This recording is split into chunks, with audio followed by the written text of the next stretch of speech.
They say age is just a number. But in Lekki village, one grandmother has erased that number completely. While her mates bend with walking sticks, Mama Vera's skin glows like fire, her steps are lighter than her grandchildren's, and her laughter hides a terrifying secret. Every third night, when the crickets fall silent, she drinks fresh blood. But the question is, whose blood keeps her young? The moon in Lekki village never shone kindly. It always looked like an eye, watching, judging, waiting.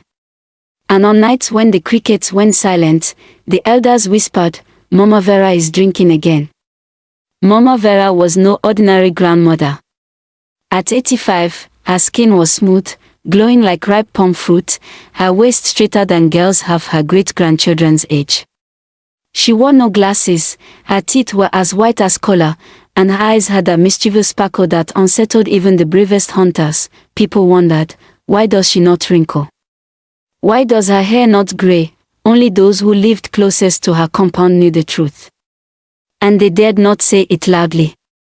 For every third night, when darkness was deepest, Mama Vera's lantern would burn red, and a strange humming filled the air, like a lullaby laced with thunder. David, her grandson, once followed the sound. He crept barefoot across the sand, hiding behind the planting grove. What he saw that night, he could never unsee. Grandmother sat in her old wooden rocking chair, her wrapper loose at the waist. In her lap was a clay pot. And in the clay pot, fresh blood. Still warm, still steaming, as though it had just been fetched from a living vein. She dipped her fingers, licked them slowly, then drank deeply, her throat humming like a satisfied cat. David's heart nearly tore out of his chest. His legs betrayed him. Snapping a dry stick. Crack! Grandmother's head shot up. Her eyes, two burning coals, locked onto him. "David.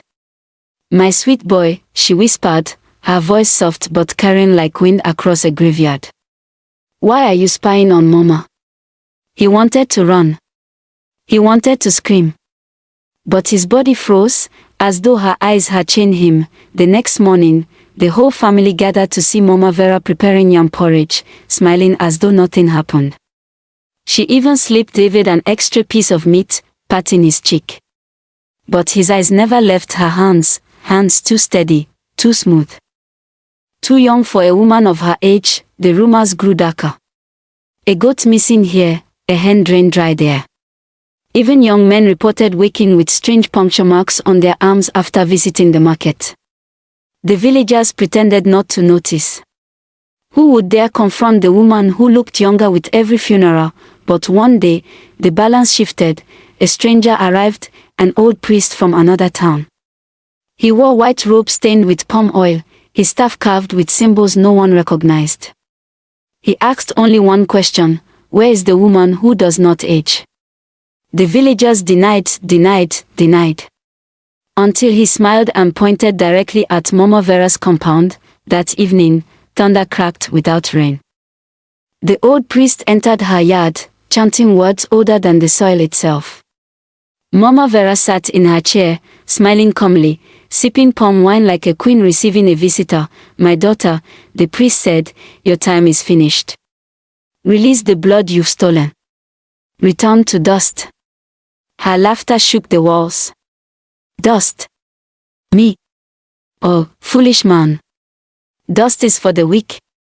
I drink life itself." The air turned heavy. The priest's staff glowed. But before he could raise it, Mama Vera moved. Not like a grandmother. Not like an old woman.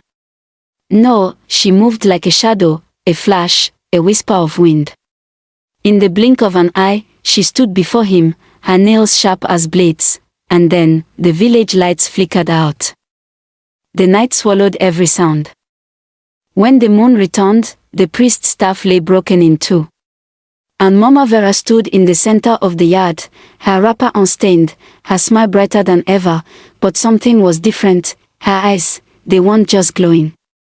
They were burning, swelling like blood mixed with fire, And as she turned to the crowd gathered outside her gate, she whispered, softly, gently, like a lullaby to a child, "Now, who else would tell me I should age?" The villagers stumbled back, their throats tight, their legs trembling. Some fled. Some fainted. But David, poor David, remained rooted to the ground, his eyes locked on the grandmother who no longer seemed human. And then, Mama Vera smiled at him, not the sweet smile of a grandmother. Not the warm smile of family, no, it was the smile of hunger, to be continued.